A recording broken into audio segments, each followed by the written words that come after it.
चलने वाली समस्त मातृशक्ति, नन्हे मुन्ने प्यारे बच्चों, दृश्य और अदृश्य रूप से सभी शक्तियों को सादर वंदन अभिनंदन करते हुए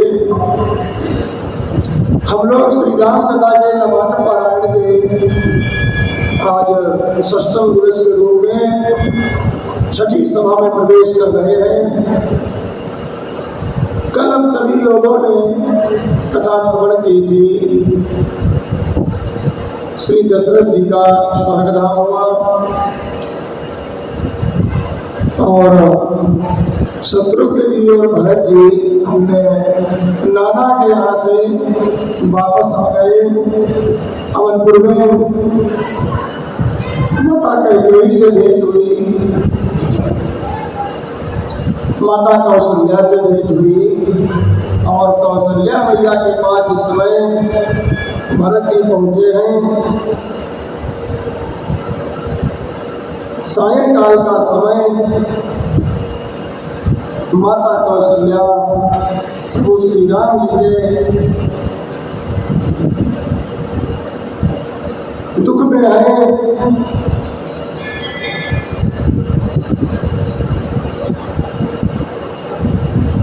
भरत जी जब पहुंचते हैं और माता कौशल्या को देखा कि वो राम जी के दुख में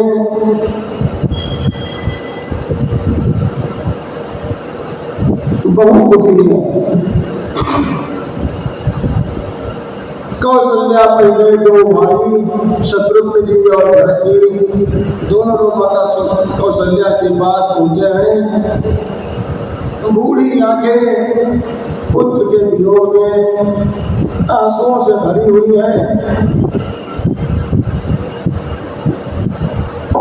मन में सोचती है माता कि राम लखन सीय कहाँ के बसन जोग जिन्हें मुनिवेश कर कानन पठाया है। महलों में रहने वाले सुकोमल आज जंगल में गए हैं और मन में सोचती है हाय मेरे पिता के चार प्रतापी लाल, क्रिया बिन विशाल पड़ी इन्हीं की काया है। दशरथ जी का मृतक शरीर तेल की नाव में रखा हुआ है, चार बेटे और सोच रहे हैं। अभी नहीं उनको ये आभास हुआ कि शत्रुघ्न जी और भरत जी आ चुके हैं और बाबरे विधाता तेरी विचित्र बड़ी माया है। कौशल्या माता कहती है बाबरे विधाता विचित्र तेरी माया है।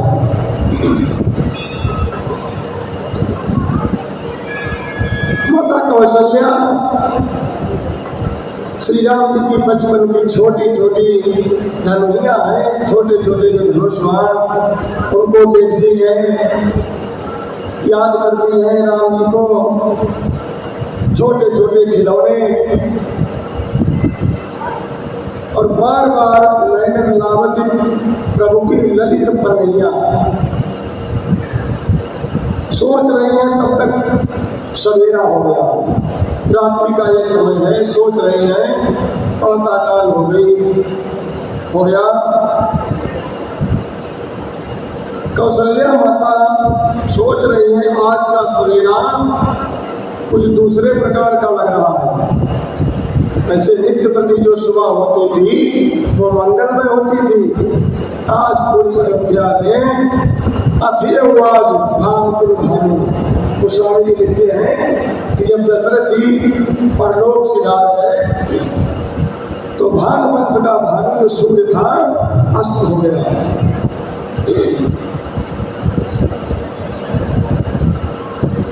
माता कौशल्या सोच रही है कि आज मेरी पुत्र वधू सीता आशीर्वाद लेने नहीं आई। तब तक याद आ गई कि वह तो वन में है राम जी के साथ, यहाँ है ही नहीं। माता रोने लगी, विलाप करने लगी सोच करके और मन में सोचती है कि भोर ही के भूखे हुई है, भोर ही के भूखे हुई है, प्यासे मुख सूखे हुई है और चलत पाए दुखे हुई है। जगे मग रात के, रास्ते में चले होंगे मार्ग में तो पूरी रात के जागे भी होंगे, भूख भी लगी होगी, पता नहीं क्या भोजन मिला होगा, प्यास की वजह से मुख भी सूख गया होगा, गला थके भी होंगे। और सूरज की किरण लागे, बोले अब सूर्य भगवान की किरण धूप निकल रही है, सूरज की किरण लागे, लाल कुमलाने हुए हैं, चेहरा बिल्कुल उदास हो गया होगा, धूप लग रही है। ये माँ का वात्सल्य दिखाई दे रहा है। वास्तव में संसार में माँ के जैसा दर्जा देने की जब बात आती है तो परमात्मा भी हाथ खड़े कर देते हैं। परमात्मा भी कहते हैं, किसी ने बहुत सुंदर लिखा है कि माँ की दी हुई दुआ कभी खाली नहीं जाती और उसकी ये बात भगवान से भी टाली नहीं जाती। अन्य लोगों की चाहे एक बार भगवान विचार भी करेंगे, लेकिन माँ के लिए तो भगवान भी कहते हैं कि माँ तो माँ है, माँ का क्या कहना। माँ के विषय में तो शब्द ही बंद हो जाते हैं, क्योंकि माँ का दर्जा सबसे ऊपर है। मंगलमय भव मोचने सकल गुणों की खान, चरणों की सुधा सुनम प्रिय भगवान।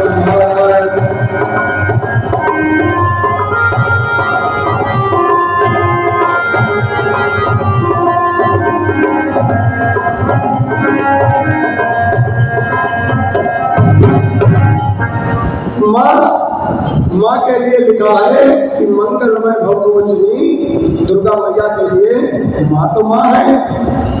मंगलमय भवमोचनी सकल गुणों की खान, और जिनके चरणों की सुधा स्वयं के भगवान। हम लोग भगवान का चरणामृत लेते हैं और सभी देवता लोग माँ का चरणामृत लेते हैं। एक बार की बात है, वनवास काल में द्रौपदी मैया के पैर में कंटक लग गया, कांटा चुभ गया। तो कांटा जब चुभ गया तो धर्मराज युधिष्ठिर माता द्रौपदी का पैर अपनी गोद में रख करके वो कांटा निकालने लगे। इतने में भीम की नजर पड़ गई। माँ का दर्जा बता रहा हूँ, शक्ति का कहाँ ताकत। भीम ने देखा, भीम कुंती मैया के पास गए, बोले मैया हमें लग रहा बड़े भैया पगला ही गए। माँ ने कहा क्या हो गया? कि देखो पत्नी के पैर दबा रहे।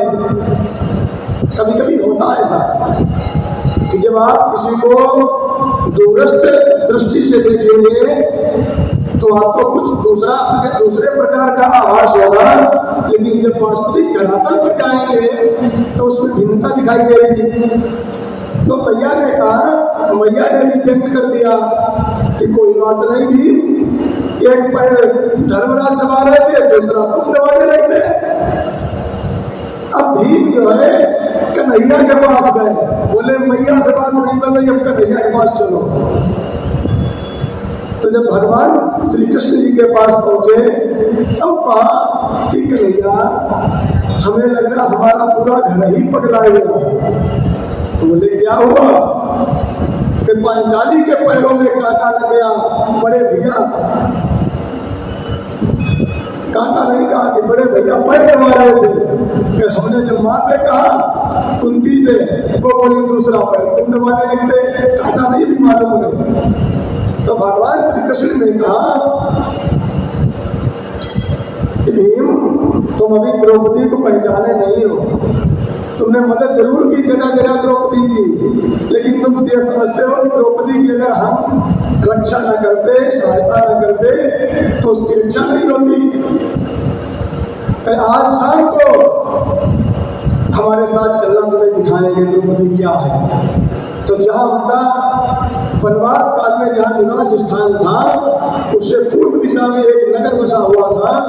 भगवान अपने आप भीम को साथ लेकर गए, बोले हम और तुम दो ही लोग चलेंगे। रात्रि का समय है, मध्य रात्रि का, और भीम को लेकर गए जब श्री कृष्ण भगवान, तो देखा है वहां पर बहुत बड़ी सभा लगी हुई है और सभी देवता वहां पर विराजमान हैं। जमीन में सभी के लिए आसन लगे हुए हैं, इंद्रादि देवतागण सभी जमीन में बैठे हुए हैं और थोड़ी ऊंचाई पर तीन बढ़िया सोफा पड़े हुए हैं, तीन, उन पर क्रमशः बीच में ब्रह्मा जी, एक किनारे पर विष्णु भगवान और भगवान भोलेनाथ विराजमान हैं और उन तीनों के ऊपर माता द्रौपदी विराजमान है और उनके गण जो है चमर उड़ा रहे हैं सेवा में। तो हुआ यो, जब श्री कृष्ण भगवान ने भीम से कहा कि देख ले, बोलना कुछ नहीं, चुपचाप देखो क्या है। इतने में क्या हुआ, द्रौपदी ने आवाज लगाई कि यहाँ पर धर्मराज आया है कि नहीं। तो धर्मराज हाथ जोड़े खड़े हैं,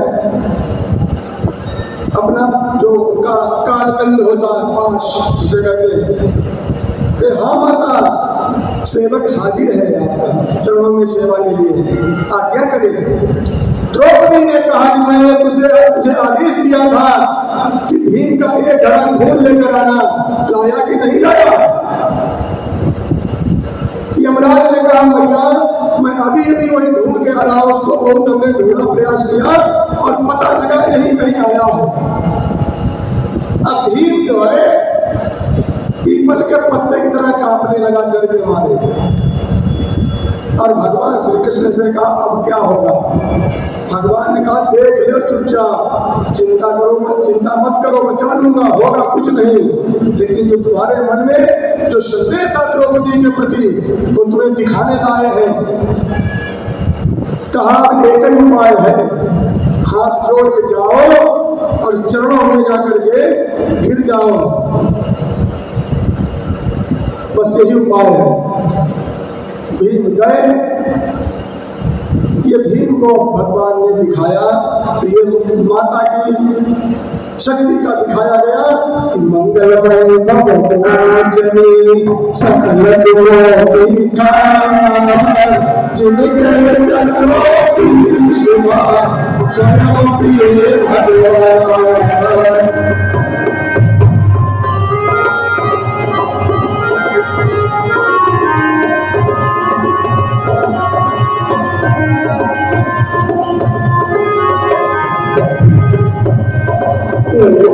पर्वत उठे सबको मुझराए, कहीं सके चाकर ऐसो ही बनते हो, ऐसो ही बनते।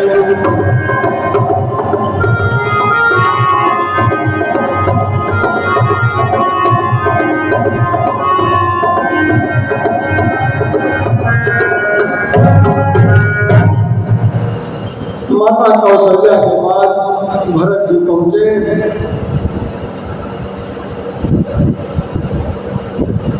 उसी समय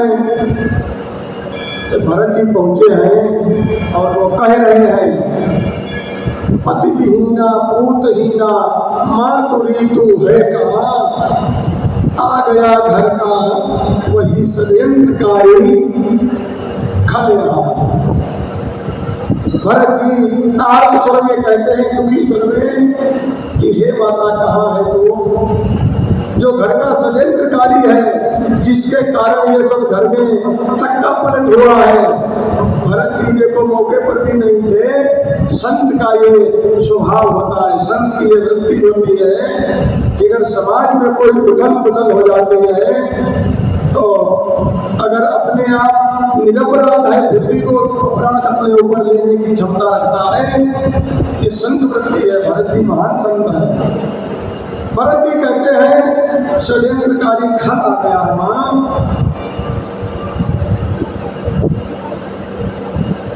माता ने भरत जी की की आवाज सुनी,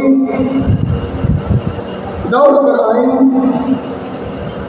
परंतु जैसे भरत जी को देखा मूर्छित अपनी परी झरी आई, चक्कर आ गया माता को और गिर गई।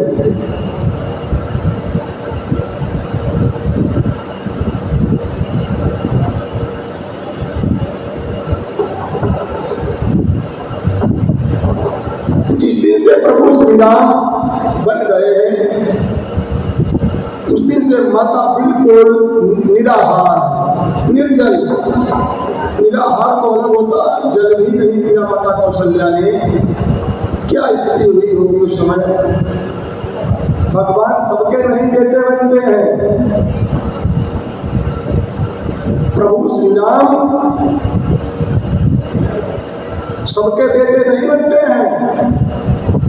एक तो इनके पूर्व जन्म में अगर जाए तो 23,000 वर्ष महाराज मनु और माता सुरूपा जो कौशल्या बनकर आई हैं, इन्होंने 23,000 वर्ष तपस्या की है पहले पूर्व जन्म में। अब यहाँ पर जब पुत्र बनकर आए तो माता उनके प्रति कितना त्याग करती हैं। जब से प्रभु श्री राम गए आज तक 3रा दिन है, जल भी नहीं पिया। भरत जी पास में आए। भरत जी कहते हैं माँ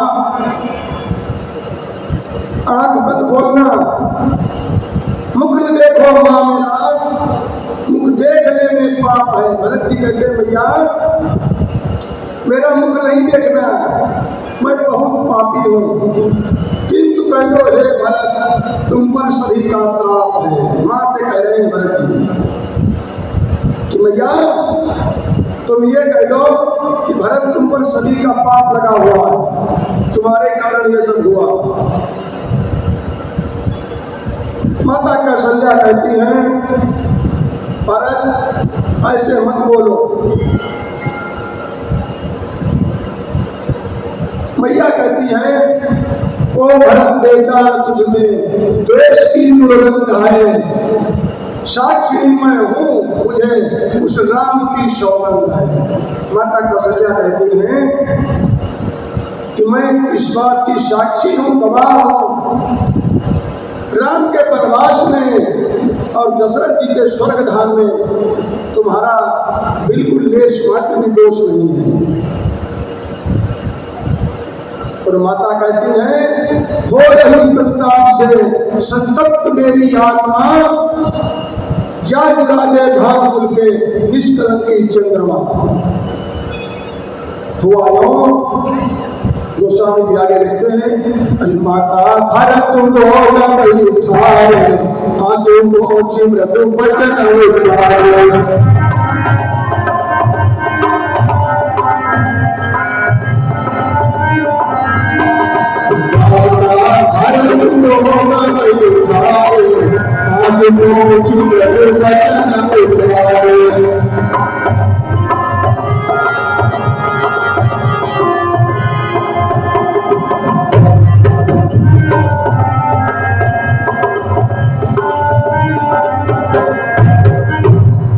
माता कहती है सारे संसार के लिए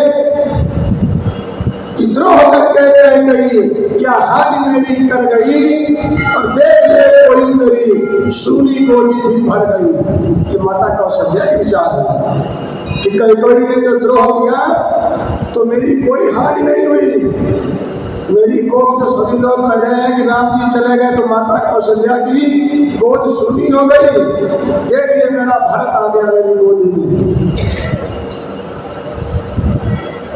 और माता कहती है आ गया मेरा वही तू, राम सचमुच राम है, तू वही और तू वहाँ, तू ही भिन्न केवल नाम है। गोस्वामी जी मानस में बताते हैं शत्रुघ्न जी लक्ष्मण जी तो भिन्न भिन्न थे, कुछ अंतर था, लेकिन भरत और राम जी, अरे भरत राम जी की अनुरागी,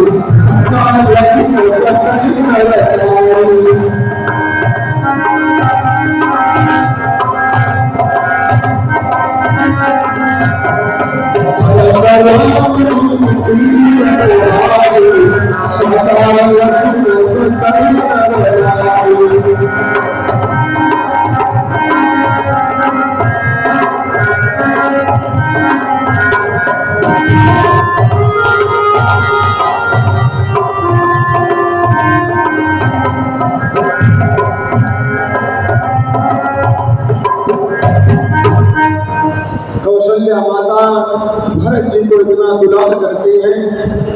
अगर कहीं आज का समय होता, देखो भरत जी जब ननिहाल से आए तो सबसे पहले अपनी माता के पास गए, कैकेयी के पास, और फिर गए कौशल्या मैया के पास। इसको शील कहते हैं, शील, शालीनता कहते हैं। शील में सारे सद्गुण निवास करते हैं, शील में सभी सद्गुण निवास करते हैं। सभी सद्गुणों का जो समूह है, जो सार है, उसी को शील कहा जाता है। तो कौशल्या माता के पास जब गए हैं तो कैकेयी जी के पास होकर गए। अगर आज का समय होता तो भरत से यही कहा जाता कि अपनी माता से खूब अपनी सलाह की बातें, परामर्श की बातें, राज्य की बातें करके अब हमारा पेट भरने आए हो, पहले नहीं आए मेरे पास। लेकिन ऐसा नहीं होता था पहले के जमाने में अनुशासन बहुत मायने रखता था। पहले के जमाने में जितना आजकल बच्चे अपने सगे पिता को नहीं करते हैं, उतना गांव का चाहे सबसे निम्न वर्ग का व्यक्ति क्यों न बुजुर्ग होगा, परिवार की तो बात छोड़ो, गांव का सबसे निम्न वर्ग का व्यक्ति उसको भी पिता के समान करते थे। ये पिताजी से कहीं जाके उसके सामने भी अनैतिक कार्य करने में कुछ भय लगता था। ये अनुशासन था पहले। अब आज के समय में पिताजी खुद ही डरते हैं बच्चों से, कहने अपने बच्चों से कहने में डर लगता है कि समाज ऐसे ही नहीं विनाश की ओर जा रहा है। कि तमाम अनहोनी जो घटनाएं हो रही हैं आज के समय में नहीं होनी चाहिए, उनके लिए हम सभी जिम्मेदार हैं। अपने अपने बच्चों पर जब छोटे पर से आप अनुशासन रखेंगे तभी वो बड़े होकर के वो सीखेंगे, क्योंकि बड़े होने पर कोई नहीं सीखता है। माता निर्माता भवति, व्यास जी लिखते हैं, माता तो बच्चे की भाग्य की निर्माता है। चाहे उसको संत बनाए, चाहे उसको डाकू बनाए, और बच्चे सीखते तो हम ही आपसे हैं। हम आप जिस तरीके से घर में रहोगे वही आचरण बच्चे सीखते हैं, वही आगे चल के बनते हैं। जिसका जैसा मन होता है, जिसका जैसा विचार होता है, वो वैसा ही बन जाता है। परमात्मा भी उसी की उस क्षेत्र में मदद करता है, ऐसा शास्त्र का नियम है। परमात्मा के ऐसे कोई नहीं लिख करके आता है कि तुम राजा बनो जाके, तुम डाकू बनो जाके। जैसी संगति में, जैसे परिवेश में बच्चा रहेगा वो वैसा ही बन जाएगा। कि संगति से गुण बजे, संगति से गुण जाए,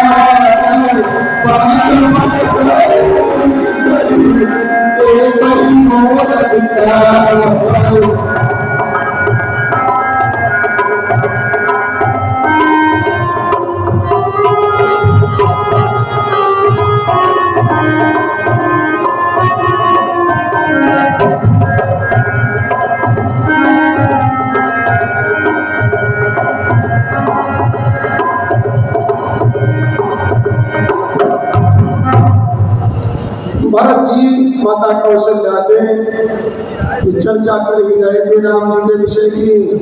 इतने में गुरुदेव वशिष्ठ का आगमन हुआ। गुरुदेव वशिष्ठ आए, वशिष्ठ जी ने कहा, बेटा भरत, तुम्हारे पिता सोच करने लायक नहीं थे। और वशिष्ठ जी कहते हैं, मैंने कई युग देखे हैं। ये वही वशिष्ठ जी हैं जो राजा रघु के समय में थे, दिलीप महाराज के समय में थे, आज के समय में थे, आज दशरथ जी के समय में भी वही वशिष्ठ जी हैं। क्योंकि ये सब तप का प्रभाव है।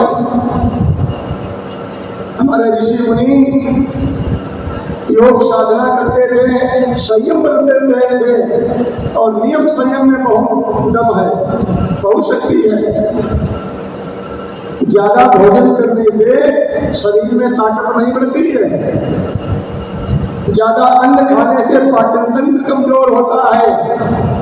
इसीलिए हमारे ऋषि मुनि योग साधना के लिए स्वयं भी नियम करते थे, और ग्रंथों में भी लिख कर गए कि जब भी पूजा पाठ कोई नियम करेंगे तो उसके लिए आहार लिखा है कि क्या खाएंगे, करही आहार शब्द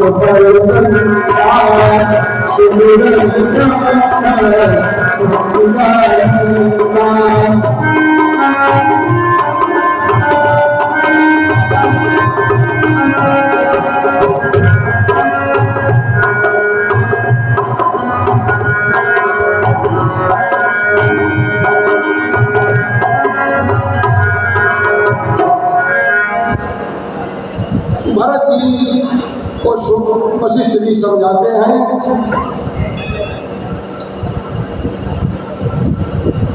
वशिष्ठ जी के समझाने पर भरत जी महाराज दशरथ जी का अंतिम संस्कार करते हैं।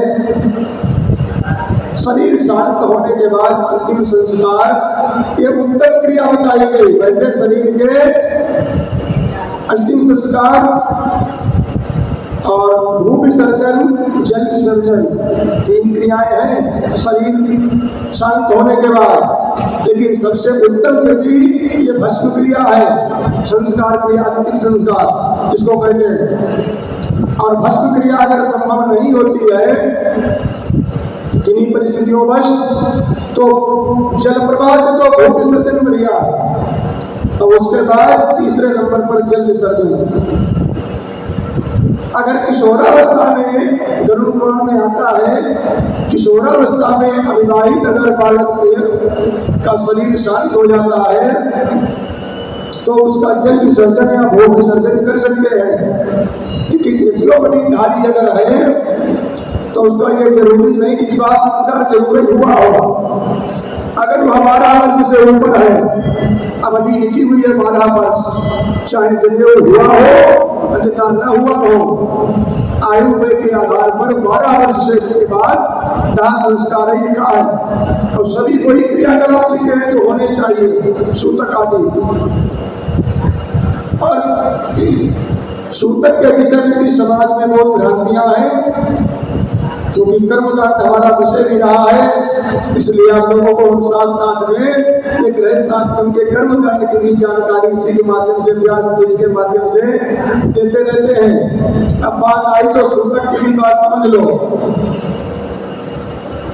चाहे वो वृद्धि सूतक हो, चाहे वो गमी का सूतक हो। गरुड़ पुराण के 13वें अध्याय में लिखा हुआ है कि 7 पीढ़ी तक पूरा सूतक लगता है। 7 पीढ़ी तक 10 दिन का, 10 रात्रि का सूतक होता है। कुछ लोग क्या करते हैं, वो काफी पीछे के हैं, काफी लंबी पीढ़ी के सूतक लगेगा कि नहीं, तो संख्या नोट कर ले और गरुड़ पुराण में देख के पढ़ भी लेना अगर कोई संशय हो। 13वें अध्याय में लिखा है गरुड़ पुराण का के अनुसार 7वीं पीढ़ी तक पूरा सूतक, 8वीं पीढ़ी में दिन रात्रि का सूतक है 24 घंटे का, और 9वीं पीढ़ी में कुछ घंटे का और उसमें कम करके 24 घंटे से, और 10वीं पीढ़ी में स्नान मात्र का है, जो सभी रिश्तेदारों को, मोहल्ले वालों को लगता है साथ में जाने पर अपनी व्यवस्था हो जाती है। ये 10वीं पीढ़ी में केवल स्नान मात्र का है। ये सूतक का नियम है। सूतक में सभी को मालूम तो है लेकिन पालन नहीं करते। मैंने कई लोगों को देखा है कि वो फोन से पूछते हैं, प्रत्यक्ष भी पूछते हैं सूतक के विषय में, लेकिन मंदिर में देखो तो वो जल भी चढ़ा रहे, सूतक लगा हुआ है, इससे दोष लगता है। सूतक के समय में किसी भी धार्मिक ग्रंथ, किसी भी देव प्रतिमा को स्पर्श करने से दोष लगता है। उस समय पर केवल मानसिक पूजा बताई गई है। हरि नाम संकीर्तन कर सकते हैं और प्रभु के नाम का जप कर सकते हैं, माला आदि से जप नहीं कर सकते, दीपक भी नहीं जला सकते। अरे और तो और अगर भिक्षुक दरवाजे पर आ जाता है तो उसको प्रणाम कर लीजिए, बस आपका हो गया, देना कुछ नहीं है। गौ माता को भी नहीं रोटी दी जाती उस समय पर। ये सूतक का नियम है। अच्छा, सूतक क्यों बनाया जाता है? ये आध्यात्मिक दृष्टि से और वैज्ञानिक दृष्टि से, दोनों से इसका मैच भी है। आध्यात्मिक दृष्टि से इसलिए कि उस समय पर जिस किसी भी घर में सूतक होता है, चाहे बच्चे का जन्म हो चाहे गमी हो, ज्यादातर व्यक्ति या तो बीमार होते खत्म होता है, और बच्चे का जन्म हुआ तो भी तमाम कीटाणु विषाणु वहां पर घर में अन्य समय की अपेक्षा विशेष होते हैं, सामान्य दिनों की अपेक्षा। तो हमारे ऋषियों मुनियों ने उस अपवित्रता को पवित्रता में बदलने के लिए ये समय का बीच में ये बंधन कर दिया, जिस बीच में न तो कोई घर में बाहरी व्यक्ति चल पिएगा आकर के, और न आप कहीं बाहर किसी के घर में पिएंगे जाके, सीमित रहेंगे, और 10 दिन में वो कीटाणु विषाणु नष्ट हो जाएंगे तब तक। ये तो आध्यात्मिक रास्ते रहा। वैज्ञानिक कारण भी यही इसी से मिलता जुलता। मान लिया कोई व्यक्ति 1 हफ्ते तक अस्पताल में भर्ती रहा, वहाँ जाने कौन कौन से मर्ज के रोगी वहां पर रहे होंगे साथ में, तो उसके साथ में जो स्वास्थ्य संबंधी कीटाणु विषाणु है वो अन्य लोगों तक न पहुंच जाए। उनको प्रतिबंधित करने के लिए, कंट्रोल करने के लिए ये 10 दिन का जो है बंधन रखा गया। जो भी हम लोग 3-4 साल पहले जो कोरोना आया था उसको क्वारंटाइन बोलते थे, अकेले में उसको रखना, यही क्वारंटाइन पहले से चल रहा है, ऋषि मुनियों के समय से ये सूतक होगी। महाराज दशरथ जी का अंतिम संस्कार किया। भरत जी ने, सभी माताएं आती हैं सती होने के लिए, पहले सती होती थी, पति के दिवंगत होने के बाद पत्नी के लिए नियम बनाया गया था कि पत्नी को सती होना पड़ता था, चाहे स्वेच्छा से हो और चाहे बगैर स्वेच्छा के। लेकिन राजा राम मोहन राय जी आए, महापुरुष, उन्होंने ये सती प्रथा बंद की। अब महाराज जी का अंतिम संस्कार हो चुका। दूसरे दिन सभा लगी। माता सुमित्रा ने कहा, शत्रुघ्न, जो कुछ विधि विधान के अनुसार जो हुआ विधिवश जो होनी थी वो हो गया, लेकिन अभी कैकेयी जो है वो अकेली ही महल में पड़ी हुई है, उनकी सेवा में तुम जाओ। सुमित्रा मैया ने शत्रुघ्न जी को ये आज्ञा दी। अब जो हुआ सो हुआ, लेकिन कैकेयी जो है अपने महल में अकेली है, उनकी सेवा में जाओ। शत्रुघ्न जी माता कैकेयी के भवन दरवाजे पर पहुंचते हैं, और जैसे ही दरवाजा खटखटाया, कैकेयी के पास सिर्फ मंथरा थी और कोई नहीं था, 2 लोग। कैकेयी ने मंथरा से कहा कि अयोध्या में अब अपना कोई नहीं है, रह गया सिर्फ हम और तुम 2 ही है। फिर भी कोई दरवाजे को खटखटा रहा है, आवाज आ रही है, जाकर देखो कौन है। मंथरा ने जैसे ही दरवाजा खोला तो इससे थोड़े ही समय पहले तो शत्रुघ्न जी उसको हुमक लात तक गोबर मारा, उसकी पिटाई भी कर चुके थे, और बाल पकड़ करके लगे घसीटन धर झोंटी। अब वो जैसे ही इसने दरवाजा खोला तो डर गई, भयभीत हो गई। वो समझी ये फिर दोबारा हमको पिटाई करने आएगा, काम कई डर के मारे। अब वो समझ रही कि तब तो उस समय जब अभी पिटाई की थी कुछ समय पहले, 2 दिन पहले, तब तो भरत दयानिधि दीनी छड़ाई, तब तो भरत जी पास में थे। अब सोच रही अब तो कोई है ही नहीं था मौके पर, बहुत भयभीत हो गई, डर के मारे कांप गई, कोई बचाने वाला भी नहीं है। लेकिन शत्रुघ्न जी ने माता कैकेयी के चरणों में वो आगे बढ़े, उन्होंने प्रणाम किया। शत्रुघ्न जी बोले, माँ मैं आपको प्रणाम करता हूँ। इधर कैकेयी माता की दशा क्या हुई,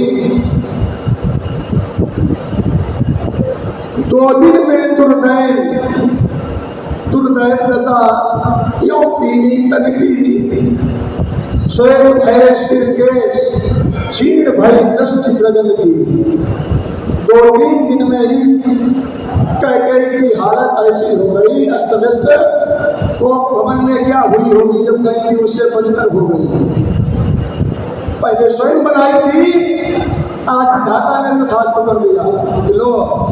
इसीलिए माताओं से कहा जाता है कि किसी भी स्थिति में कुछ भी हो जाए घर परिवार में, किसी भी हालात में अपने श्रृंगार के जितने भी आपके चिन्ह हैं, केशों को खोलना, अपने श्रृंगार के जो भी चिन्ह है उनको अस्त व्यस्त मत करो, क्योंकि समाज का सृजन और प्रलय तो आपकी गोद में पलता है। अगर आप लोग चाहें तो परिवार को विकास की ओर ले जाएं, और आप लोग चाहें तो उसे विनाश की ओर भी ले जा सकती है। पति चाहे जितना कमाए, चाहे जितना देवता हो। मैंने कहीं 4 लाइन पढ़ी थी, कहने को तो वो गाना है, शायद किसी ने सुना भी हो, कोई ज्यादा लोग प्रचलित गाना नहीं है, वो है तो गाना, लेकिन उसमें बहुत अध्यात्म छिपा हुआ है। गाने वाला कह रहा था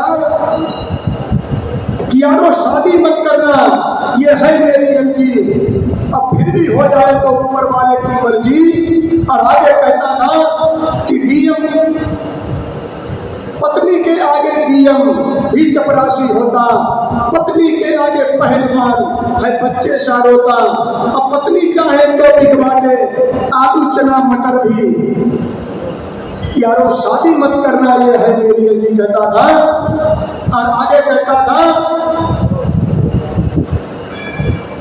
कि पत्नी के आगे डीएम चपरासी होता और पत्नी के आगे पहलवान है बच्चे शारोता। तो आप लोग चाहे तो घर पर चाहे भगवान का मंदिर बनाए और चाहे तो उसे शमशान बनाए, वो आप लोगों के हाथों में है। तमाम ऐसे मिलते हैं प्रमाण कि जो दुराचारी पति हुए और पत्नी ने उनको सुधार दिया, लेकिन एक भी प्रमाण ऐसा नहीं कि पति ने पत्नी को सुधार दिया हो। पत्नी अगर पति चलन हो जाएगी तो पति नहीं, देवता भी है वो भी नहीं सुधार सकता। इसलिए आप लोगों के लिए किसी वजह से आप लोगों के लिए नियम कायदे कानून बंधन अधिक बनाए गए, क्योंकि आप लोगों को वो दर्जा दिया गया है। जैसे सोना, पुरुष तो लोहा है, वो तो कहीं पड़ा रहे, जंग लगी रहे, उसकी तरफ कोई नहीं देखेगा।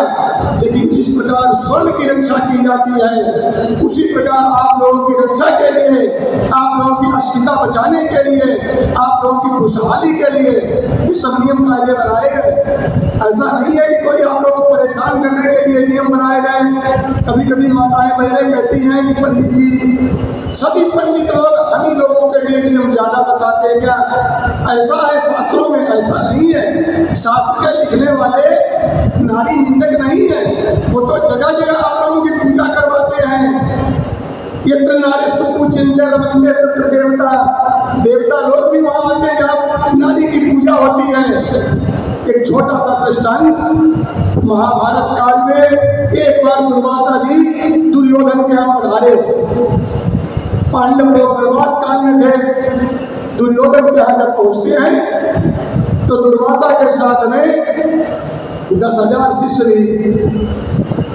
उन्होंने भोजन की आज्ञा की कि दुर्योधन हमारे साथ में 10,000 शिष्य हैं, भोजन की व्यवस्था करो। दुर्योधन ने क्या किया? उसने कहा महाराज हमारे भाई लोग हैं 5, उनको भी आशीर्वाद दे दो, आप वनवास में है फला जगह, उनके पास भी चले जाओ।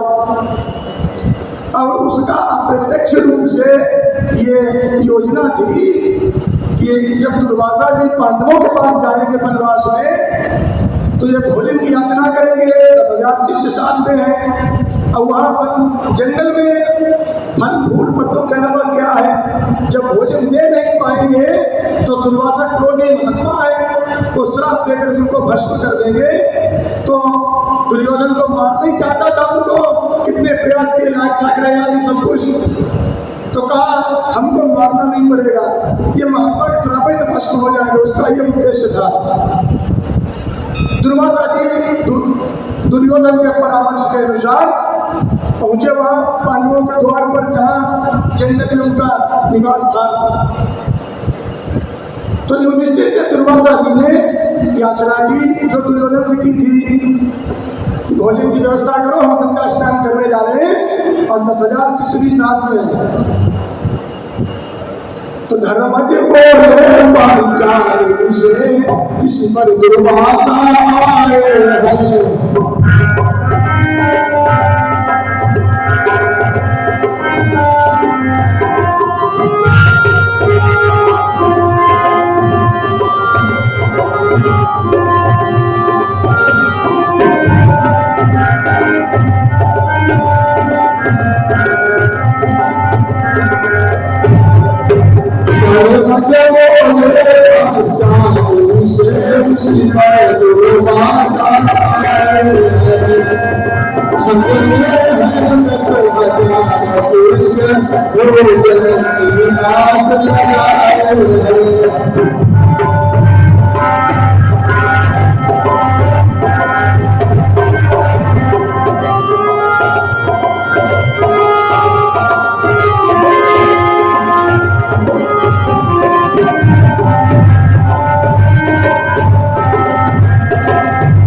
पांचाली से ऋषिवर दुर्वासा आए हैं और संग में है 10,000 शिष्य, भोजन की आस लगाए हैं।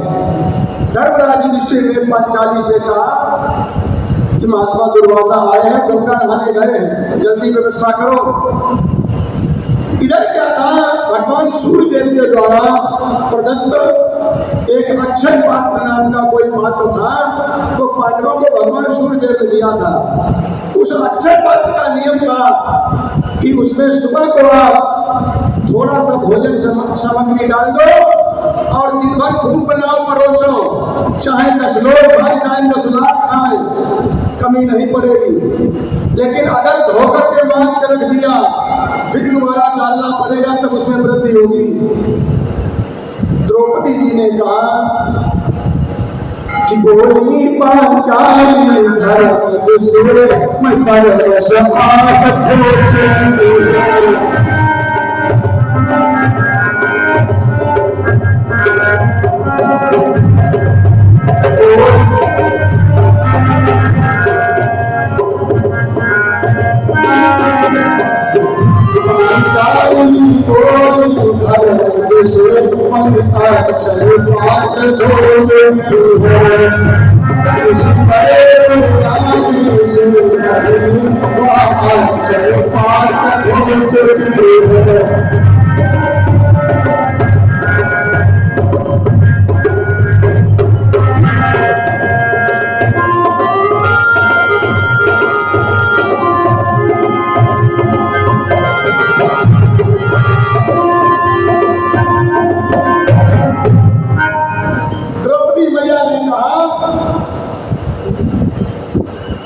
पुत्र, महात्मा जी के आने से पहले हमें वो पात्र धोखे मांझ कर दिया साफ करके, अब तो कुछ है ही नहीं उसमें।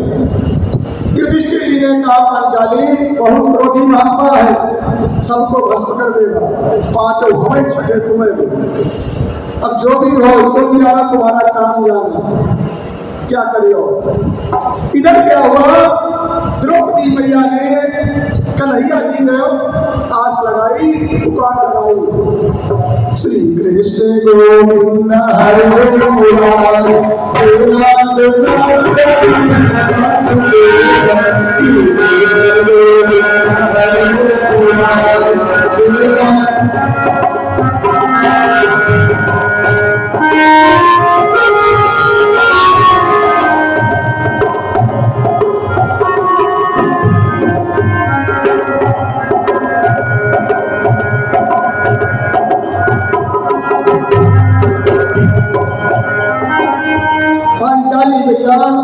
भगवान कन्हैया को याद किया कि हे गोविंद, अब आप ही कोई रास्ता हमको सुझाओ, कोई रास्ता क्या करें, बहुत असमंजस की स्थिति आ गई। उधर क्या हुआ, रुक्मिणी जी ने कहा कि बहन बुला रही है, और भगवान कन्हैया उसी वक्त भोजन करने बैठे थे। थाली लग के सामने आई थी और द्रौपदी जी ने आवाज लगाई, कन्हैया जी तुरंत भागे वहां से। अब आते ही हमने द्रौपदी जी से कहा कि बहना कुछ खाने को हो तो दे दो, हमें बहुत तेज भूख लगी है।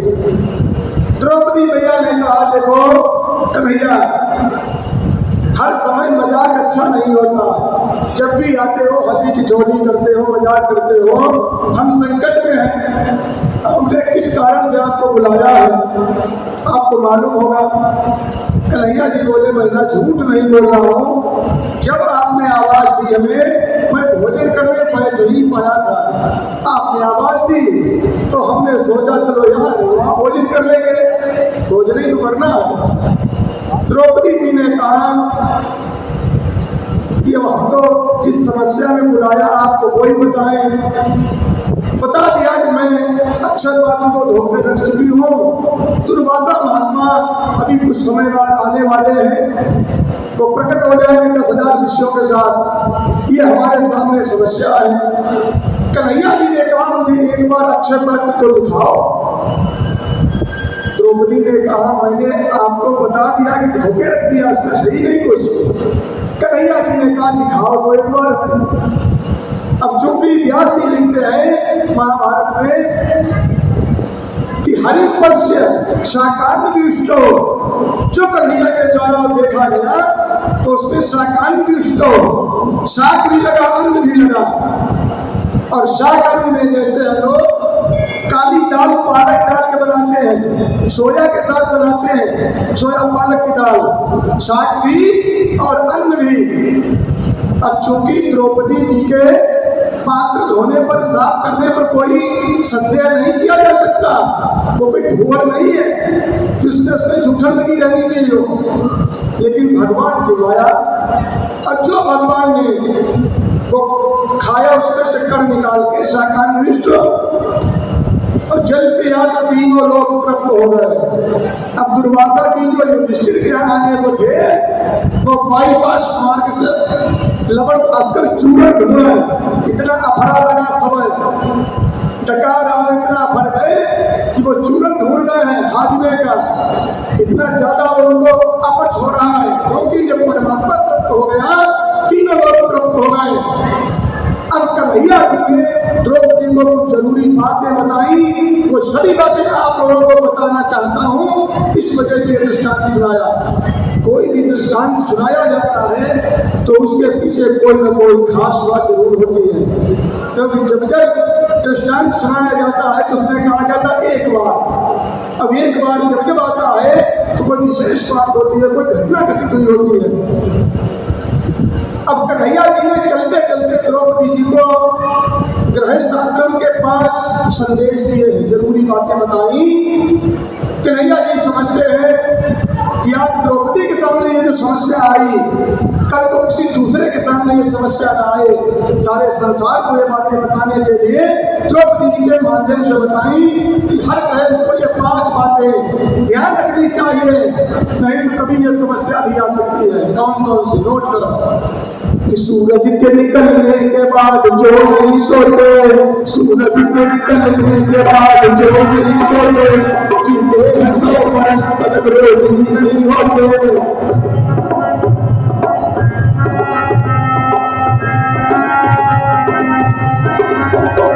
सूरज के निकलने के बाद जो नहीं सोते, जीते हैं 100 वर्ष तक रोगी नहीं होते।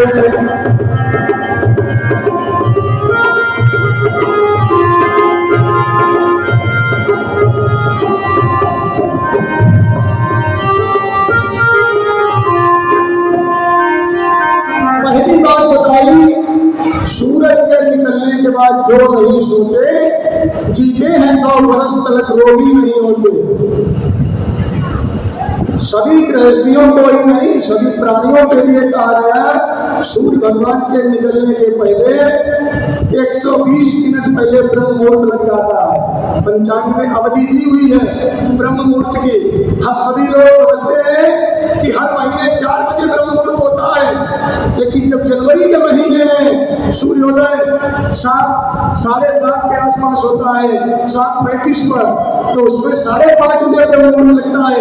अमृत बेला जो बोलते हैं, अमृत बेला सूर्योदय के हिसाब से चलती है। जिस समय पर सूर्य भगवान का उदय होता है उससे 5 घड़ी पहले। अब 5 घड़ी का मतलब 24 मिनट की एक घड़ी।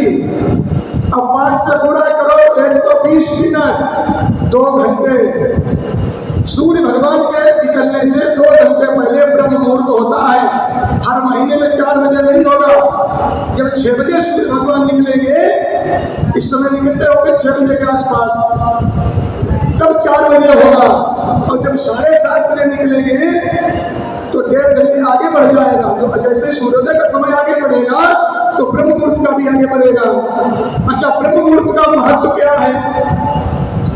इस ब्रह्म मुहूर्त का महत्व यह है, ब्रह्म मुहूर्त में सभी दैवी शक्तियां पृथ्वी लोक पर भ्रमण करती है और उस समय पर उनकी दृष्टि पड़ती है प्राणियों पर। प्राणी जिस कार्य में लगा होता है वो उसी में वृद्धि करते जाते हैं, आशीर्वाद देते हैं। अब कोई तो सुबह को दौड़ लगा रहा है, सुबह को अपने कोई टहल रहा है, तो वो उसको स्वास्थ्य लाभ का आशीर्वाद देते हैं। कोई सो रहा है तो उससे कहते तुम कुंभकर्ण के भूखा और सो। कोई अच्छा मच खाए तो दिन भर खाओ बकरी की तरह, पेट में भरा। क्योंकि हमारे यहाँ शास्त्रों में समय का विशेष महत्व बताया गया। अभी बताऊंगा, अभी सुबह में बोल रहा हूँ, अभी सायंकाल का भी बता रहा हूँ। ये सब बातें बताने के लिए कथाएं होती है। सबको मालूम है कि रावण को राम ने मारा।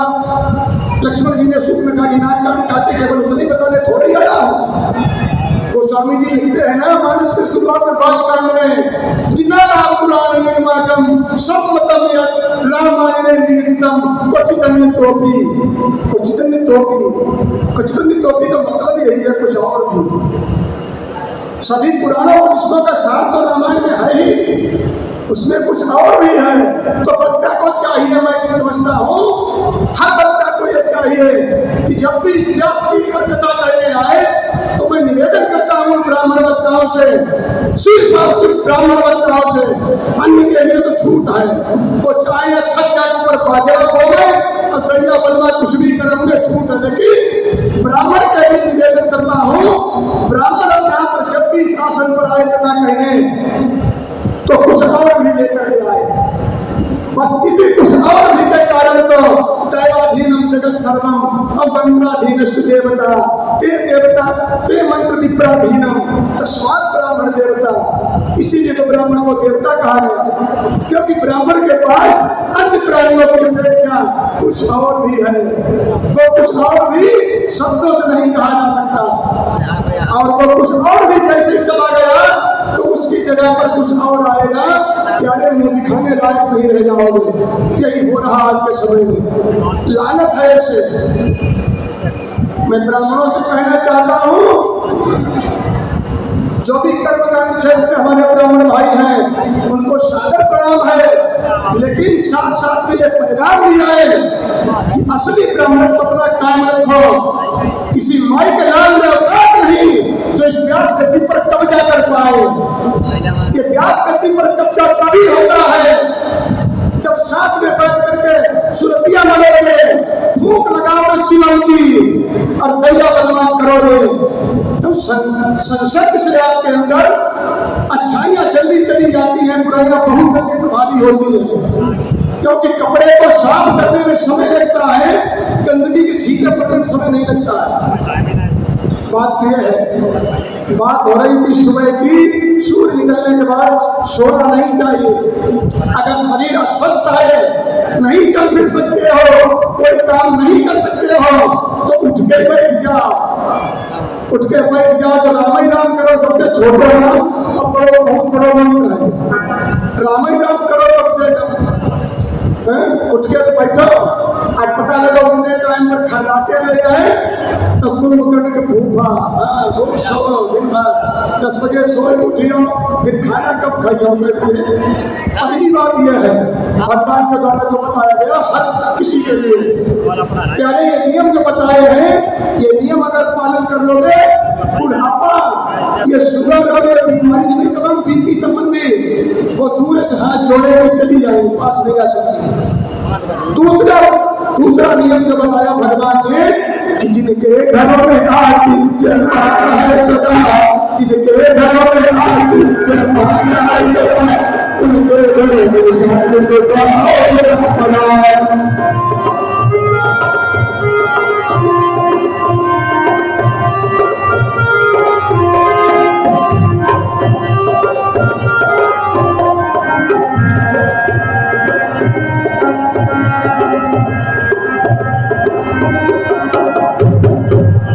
जिनके घरों में आतिथ्यमान है सदा, अतिथि का सम्मान, उनके घरों में शांति सुख और संपदा।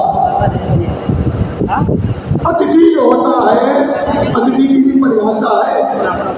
अब पता ना वो फोन करके आ गए, मौसा जी आ गए या कोई रिश्तेदार आ गए फोन करके, तो अतिथि का जो कहा गया है, अतिथि माने क्या होता है? अतिथि तो कोई भी हो सकता है, आ माने नहीं, तिथि माने समय, तिथि, तारीख, दिन, मुहूर्त, जिसका कोई निश्चित न हो, एकाएक आ जाए तो कोई भी हो, अतिथि होता है। और अतिथि दरवाजे पर जब आ जाता है तो जैसे आजकल नहीं दरवाजे पर लिखा रखा है अधिकांश, इसे कुतबा प्रेम चला आजकल बहुत तेज, कुतबा पालो, कुत्ता डॉगी, तो लिखा कुत्ते से सावधान। पहले नहीं लिखा होता था, पहले लिखा होता था भवन के द्वार पर कि आइए भगवान इस प्रतिष्ठान में आपका स्वागत है, या भगवान का नाम लिखा होता था। लेकिन आज के समय में, पहले के समय में सभी दरवाजों पर लिखा होता था कि मेहमान होता है हमारा भगवान। तरक्की आते जमाना देखिए तो हुजूर, आज कल लिखा है कुत्ते से सावधान। ये जमाने की तरक्की दिख रही है। तो अतिथि का सम्मान जिस घर में होता है, उस घर में रिद्धि सिद्धि प्रवेश करती है। कभी कोई कमी नहीं आती, घर धन से भरा रहता है, घर में रहने वाले सदस्यों में आपस में आपसी प्रेम बना रहता है। ये दूसरी बात। और तीसरी बात बताई, जिनके घरों से अतिथि भूखा नहीं जाता, जिनके घरों से अतिथि भूखा नहीं जाता, उनके घरों में मेहमानदारी नहीं आता, उनके घरों में मेहमानदारी नहीं आता।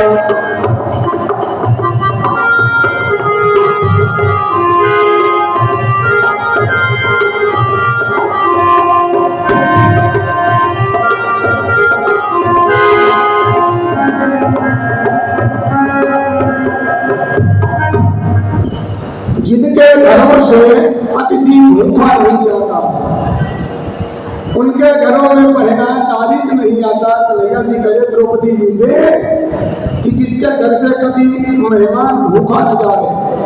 कभी कभी ऐसी परिस्थिति आ जाती है कि घर में नहीं कोई चीज है, लेकिन जल तो है, जल पिला दो। सिर्फ गमी में नहीं पूछा जाता है जलपान के लिए, भोजन आदि के लिए जब गमी हो जाती है। बात बाकी किसी भी समय पर कोई भी व्यक्ति दरवाजे पर आ जाए, आपके पास अगर कुछ नहीं है तो जल तो एक घूट पिला के भेजो।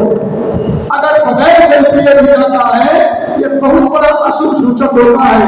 घर में दरिद्रता आती है, गरीबी को छोड़ के जाता है। अगर जल पिला दिया तो आत्मा से दुआ देके आशीर्वाद देके जाएगा। ये तीसरी बात हुई। और चौथी बात बताई है द्रौपदी माता को कि जिनके घरों में द्रौपदी है हजार तरसते, जिनके घरों में द्रौपदी है हजार तरसते, उनके घरों में द्रौपदी हजार तरसते।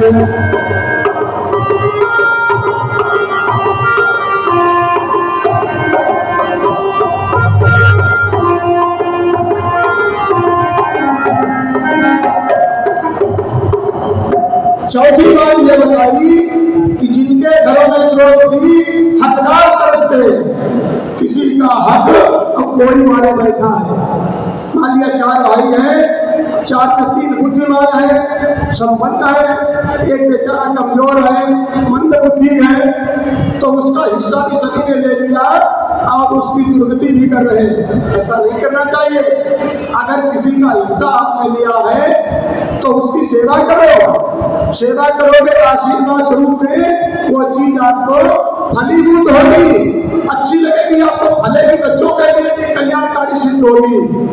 लेकिन भगवान जी कहते हैं जिनके घरों में द्रौपदी हकदार तरसते, अब यह सिर्फ भाई के लिए ही नहीं है, इसमें माता पिता भी सम्मिलित हैं। नई पीढ़ी सुन लो, हमारे जवान भाइयों बहनों बहुओं सभी, माता पिता की आप संपत्ति लेते हो, भवन लेते हो, चल चल संपत्ति के हकदार बनते हो, तो वो भी आपकी सेवा के हकदार हैं जैसे आप उनकी संपत्ति के हकदार हो। इस व्यासपीठ से सभी से मैं हाथ जोड़कर निवेदन करता हूँ, आज की नई पीढ़ी से जो बुजुर्गों की दुर्गति कर रहे हैं।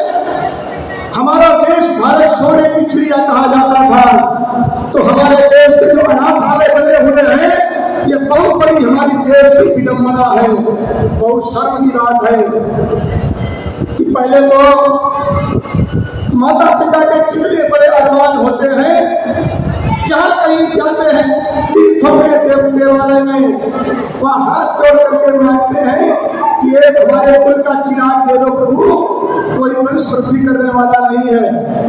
कितनी मेहनत से, कितनी लगन से, कितने त्याग से कल दशरथ मरण के समय जब पिता की बात आई थी तो मुझे भी अपने पिताजी की याद आ गई।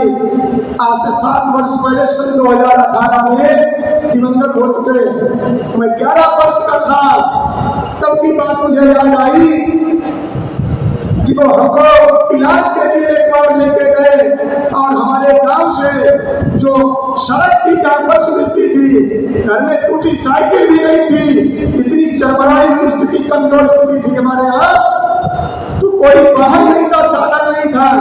आप लोग समझ सकते हैं कि 12 वर्ष के बालक की क्या शरीर का वजन होता है।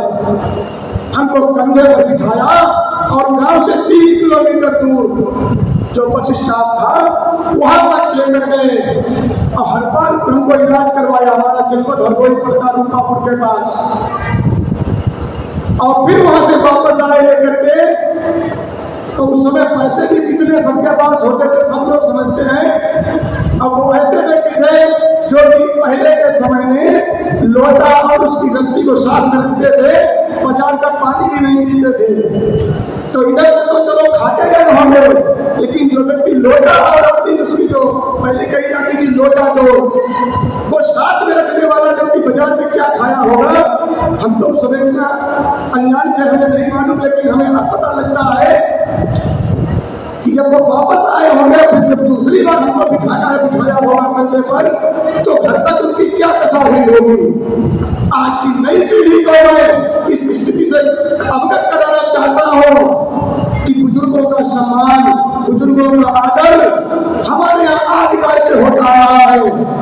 राम जी ने सुमंत जी का आदर किया, अरे राम सुमंत आदर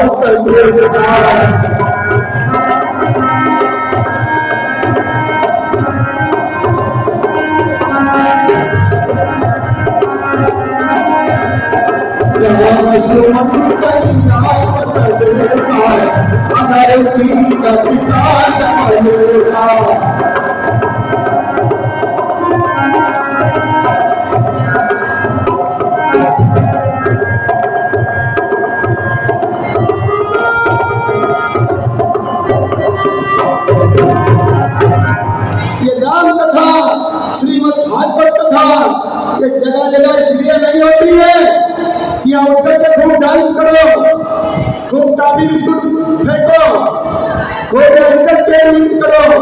ये एंटरटेनमेंट करने की जगह नहीं है। ये जगह है आप वहां से अशांत मन से आए, उलझे हुए आए और यहाँ से सभी धागे आपके सुलझ करके जाए, तब तो कथा का प्रभाव है, समाज को कोई अच्छी दिशा मिले। राम जी की कथा ये इसलिए होती है कि हमारे देश का हर युवक राम के आदर्श पर चले। राम जी ने जगह जगह बुजुर्गों का सम्मान किया। जब युद्ध क्षेत्र में पहुंचते हैं तो जामवंत मंत्री यदि बूढ़ा, जामवंत जी देखिए जो कि ऋषिराज है, एक पशु योनि में है, तब भी वृद्ध का सम्मान किया। और चाहे रामायण हो चाहे महाभारत हो, ये हमको यही सिखाती है कि जहां जहां बुजुर्गों का सम्मान किया गया वहां पर उनके विजय हुई।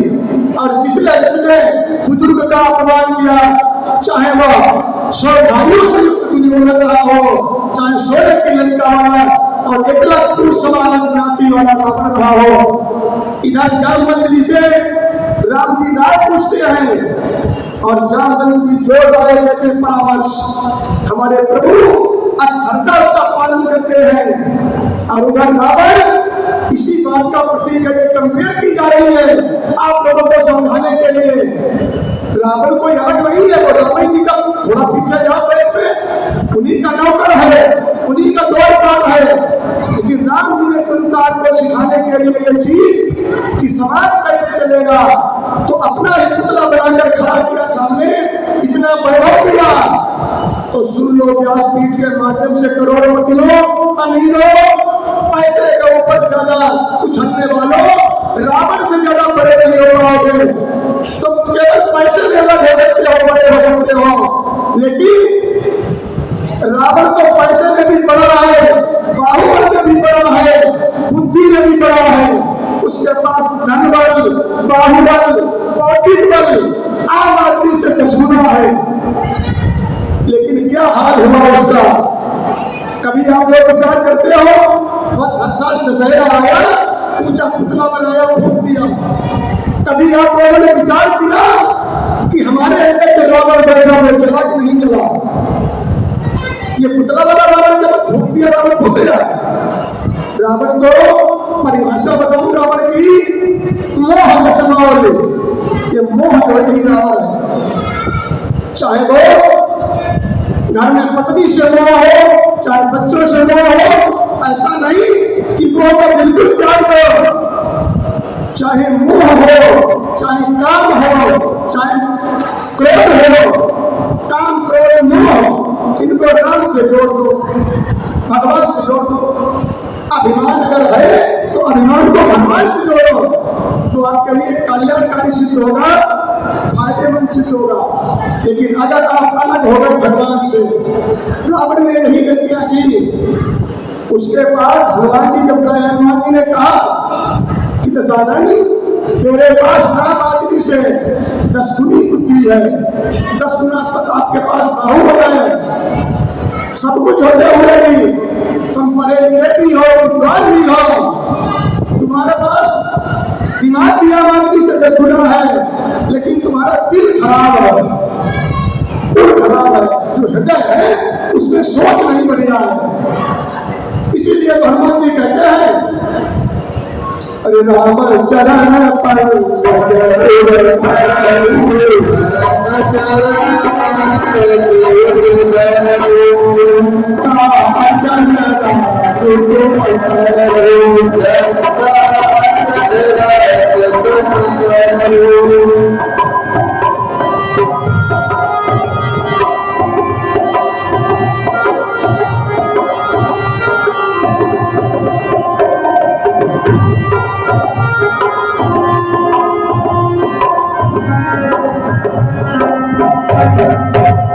हनुमान जी ने यही कहा कि दशानन, तुम जैसे हो वैसे बने रहो, तुमको बदलने नहीं आए, सिर्फ एक हमारा काम मान लो। अभिमान तुम्हें है, तुम इससे ज्यादा बढ़ा लो, कोई फर्क नहीं पड़ेगा। तुम केवल राम जी को अपने हृदय में बिठा लो, अभिमान को भगवान से जोड़ दो, सब काम बन जाएगा। लेकिन वो कैसे माने? तो हमारा कहने का तात्पर्य यही है, जितने भी हमारे नौजवान भाई बंधु हैं कि अपने घर में जो भी बुजुर्ग माता पिता दादी बाबा जो भी हैं, उनके प्रति श्रद्धा रखो, उनके उनके प्रति आदर का भाव रखो, सेवा भाव रखो। अभिवादनशील दो विषय तस्य चत्वारि वर्धन्ते आयुर्विद्या यशोवनम। बड़ों की सेवा करने से, बड़ों को प्रणाम करने से आयु बढ़ती है, विद्या बढ़ती है, यश बढ़ता है और बल बढ़ता है। चार बातें और चारों पुरुषार्थ के लिए परम आवश्यक है। यदि इनको हटा दोगे, इनको अवॉइड कर दोगे और मोबाइल में लगे रहोगे, मोबाइल से कुछ नहीं, फोटो के मनुष्य समय पास हो रहा, टाइम पास हो और कुछ मिलने वाला नहीं। सारे काम करो लेकिन इस कार्य को भी उसी से जोड़ो, तब तो सही है। आगे उसी प्रसंग पर आते हैं। अभी एक बात कम रह गई है, चार बातें हो गई श्री कृष्ण भगवान की बताई हुई, अभी एक बात बाकी बची। अब चार बातें तो हमने बताई थी, आप लोग बताना नहीं, मैं पूछ नहीं रहा हूं। अपने दिल पर हाथ रख के हाथ उठा दो, किसको किसको याद है कितनी कितनी बातें, तब तो हम समझे ना आगे बढ़े। हाथ उठाओ, देखा किसने किसने सुनी। चलो ठीक है।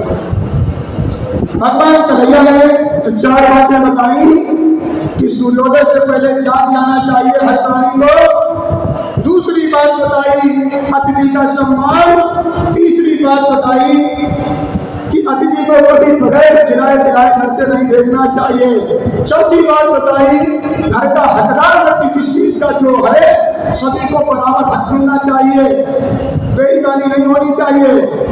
और सबसे अंतिम बात बताई है, वो सबसे महत्वपूर्ण बताई। ये चार एक तरह, अब वो सिर्फ एक तरह। जैसे विवाह के वचन सुनाते हैं जब, तो कन्या के जो 7 वचन है और पति के 5 वचन है, तो पति के 5 वचनों में 4 वचन एक तरह और एक वचन अकेला एक तरह। बहुत इंपॉर्टेंट होता है, वेरी वेरी महत्वपूर्ण, बहुत ज्यादा। उसी प्रकार ये 4 बातें एक तरह, अब एक बात एक तरह जो बताने जा रहा हूं, ज्यादातर इसी वजह से कला घर में हो रहा है आज के समय में। भगवान ने कहा द्रौपदी मैया से, जिनके घरों में बैठ के नारी नहीं रोटी, जिनके घरों में बैठ के नारी नहीं रोटी, पहना कर उस घर में सुंदर सोती।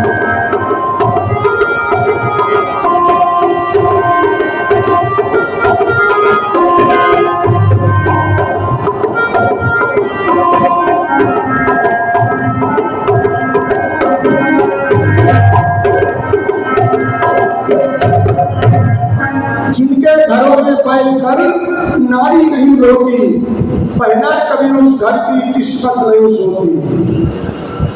घर के अंदर पत्नी का रोना, घुट-घुट कर जीवन जीना, ये बहुत बड़ा अभिशाप है।